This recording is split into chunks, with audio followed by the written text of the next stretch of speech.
నమస్తే సార్. నమస్కారం అండి. సార్ నిన్న పార్లమెంట్ లో రాహుల్ గాంధీ గారు నా మైక్ కావాలని చెప్పి ఆయన ఆపుకున్నాడు. మళ్ళీ కెమెరాలో ఈ విషయాలు ట్రోల్ అవుతున్నాడు. ఇప్పుడు దాని గురించి ఏం చెప్తారు? దొంగ దొరికిపోయాడు కదా, క్లియర్గా ఆ టైంలో నేను కూడా చూస్తున్నాను టీవీ. దొంగ దొరికిపోయినట్టుగా దొరికిపోయాడు. ఏదేమైనా కాంగ్రెస్ పార్టీ చేసినటువంటి ఆ రణఘోల ఇతను చేయించినట్టుగా ఫీల్ అవుతూ, ఈయనే దానికి నాయకత్వం వహించినట్టుగా ఫీల్ అవుతున్నాడు మన రాహుల్ గాంధీ గారు. అనుకోనియండి, తప్పు వాళ్ళు చేశారా వీళ్ళు చేశారా పక్కన పెడితే, అసెంబ్లీ మన పార్లమెంట్లోకి వచ్చినప్పుడైనా కొంచెం జాగ్రత్తగా ఒళ్ళు దగ్గర పెట్టుకుని ప్రవర్తన చేస్తే బాగుండు. ఏవేవో మాట్లాడుతూ దొరికిపోయాడు. రాహుల్ గాంధీ గారికి వాల్యూ లేకుండా పోయాడు. అక్కడ మాట్లాడడానికి ఏమీ లేదండి. వాళ్ళు నిరసన తెలిపారు.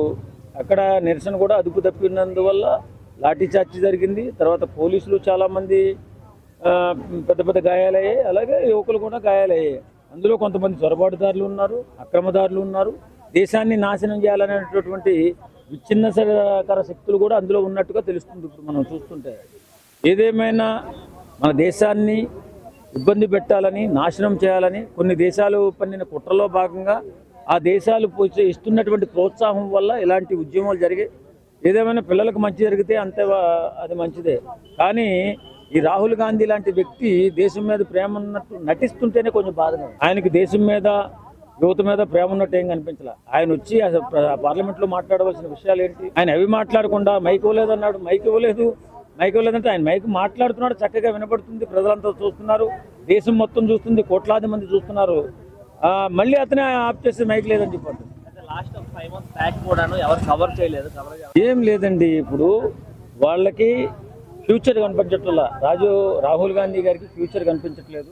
ఎక్కడా కూడా దేశంలో ప్రాతినిధ్యం వహించేటటువంటి అవకాశం కనిపించట్లేదు.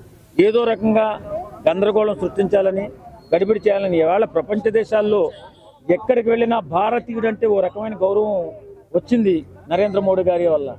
ఆ గౌరవాన్ని ఆస్వాదిస్తున్నారు మన వాళ్ళంతా, ఇండియన్స్ అంతా కూడా.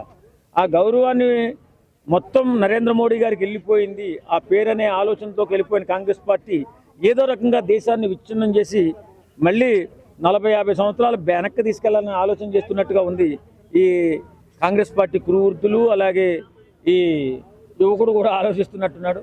అది జరిగే పని కాదు. ప్రపంచం మొత్తం ఎంతో అద్భుతంగా మన వాళ్ళంతా కూడా ప్రపంచాన్ని చుట్టూస్తున్నారు.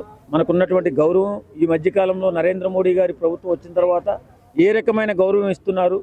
ప్రతి దేశం కూడా భారతదేశం అంటే నా అన్నదమ్ములు, నా అక్క చెల్లెళ్ళు అనేటటువంటి ఆలోచనలకు వెళ్ళిందంటే దట్ ఈజ్ నరేంద్ర మోడీ పరిపాలన.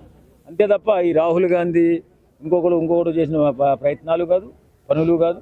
ఏదేమైనా రాహుల్ గాంధీ గారు ఇంకొంచెం బెటర్గా రాజకీయం నేర్చుకుంటే బాగుంటుంది.